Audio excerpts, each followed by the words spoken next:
Probably going to do a bit of outdoor cooking tonight, a bit of stir fry using the biogas, and gives me an opportunity to see how long this air mattress will last. It's full, so got my ingredients. We'll get cracking. So I'll turn on the air compressor and then put it to about medium flame. See how long it lasts.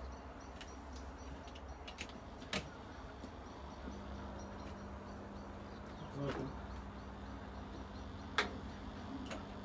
this valve down here. Let the gas come through. Oh. Nice.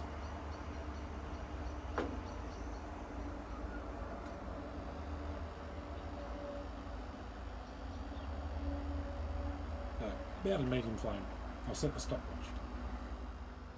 We've just passed about the 13-minute mark. Everything's cooking nicely.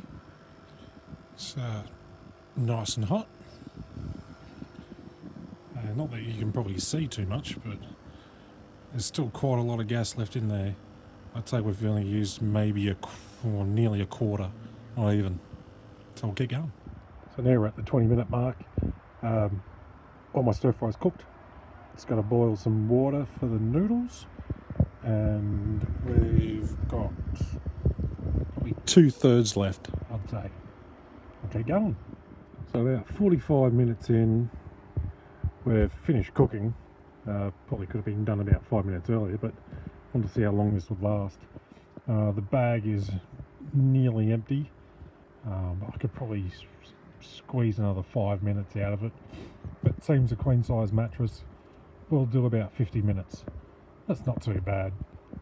But I am going to buy a cubic meter bag from China, just so I know how much it will hold, because I'm not too sure in litres how much this air mattress holds.